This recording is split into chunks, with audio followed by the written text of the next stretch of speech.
In this episode, one of my personal favourites from the Beattie Studio collection, this one, number 42, the Hobart GPO from Franklin Square. There's a rich photographic history in Tasmania, and Beattie Studio has thousands of historic photographs. The collection's been handed down to me, so let me show you some things about Tasmania that have been forgotten.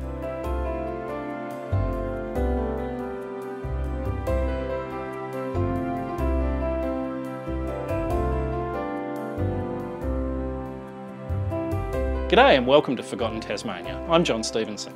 I love working with glass plate negatives. I've done thousands of them and they all come up nice and contrasty with plenty of detail. Really easy to work with.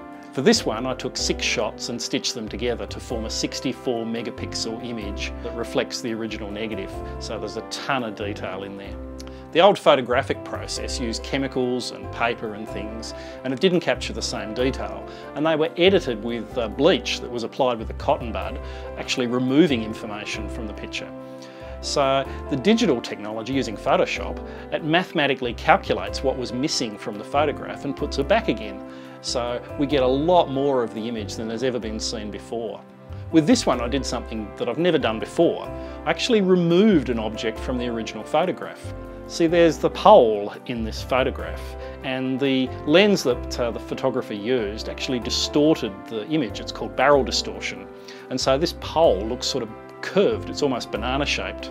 And once I'd seen this fault in this photograph, I just couldn't unsee it, and it annoyed the living daylights out of me. So I actually removed it with Photoshop. Which, yeah, it was a bit of a call, but in the end I think I've come up with something that I'm really proud of, and I think the original photographer would be honoured by it as well. So let's re-photograph it. This one's going to be really easy. It's Franklin Square, it's in the middle of Hobart, it's 9:03 AM in the morning, so piece of cake. How hard can this one be? I did my scouting for this one and used Repro, which is an app I've talked about before. It lets me overlay the original photograph with the live camera, so you can just line the two up and find the spot. Anyway, I went walking around in Franklin Square and pretty easy, found the spot, lined it up, thought, yep, this is going to be so simple. So now it's time to call Jim, and I've got some great news for him. I've got a really easy one to do. As well as being my volunteer photographer, Jim has also got a PhD in mathematics and astrophysics. So the guy knows something about, 3D spatial geometry. He's a pretty cluey guy. And he'll get this one right down. He'll get the accuracy of the spot down to probably this much. He's very fastidious with this. So he's going to love this one. It's going to be nice and easy. We measured the angle of the sun in the photograph from the shadows, and we saw it was 30 degrees. And that only happens in Tasmania in mid-September or late January. And if you look at the original photograph, people are wearing coats and things, so it's not January, it's not summer. It's definitely September. So we've got a pretty good accurate estimate now of year and month and day, and we certainly know the exact time. So the first hitch is that I can't shoot it in September because I need to do this video now and it's only July. So Jim's not going to like that, but I think I can get it over the line. We know this one's taken on a weekday because there's people moving around the city and things going on. And we didn't get all-day trading until 2002, so definitely wasn't taken on a weekend. Unfortunately, the only time I can get Jim is a Sunday, so again, we're going to have to bend the rules a little bit and go from a weekday to a Sunday, but So the original was taken at 9:03 AM on a weekday in mid-September of about 1929, and we're going to reshoot it on a Sunday in July. And I know that's cheating, but I've got to work with what I've got.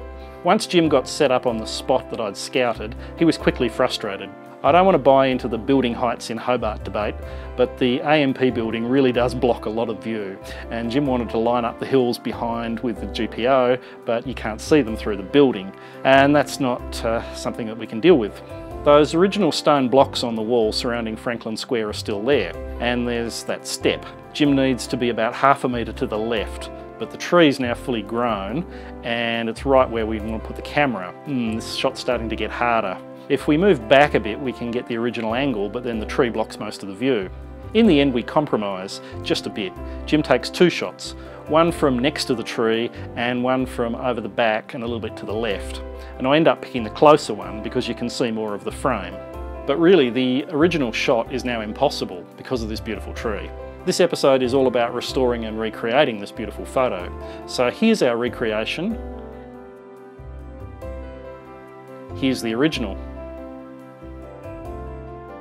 In the next episode, I'll explore Franklin Square and the history of Franklin Square and the GPO, and then we're going to move up Elizabeth Street a little bit more. So I'm going to look at the CML building and the ANZ Centre, 22 Elizabeth Street, and then we'll get up to the Hobart Mall and keep working our way up Elizabeth Street. Please subscribe to this channel. That's how new people find out about it. The more subscriptions that we get, the more that it appears higher in the ratings on YouTube, and that's how new people find out about it. So very important to subscribe if you can, please. If you like the video, hit the like button. If you've got something to say or if I've got something wrong, please hit me up in the comments. I love the feedback and I love to interact with the community. So look forward to seeing you in the next episode. Thanks.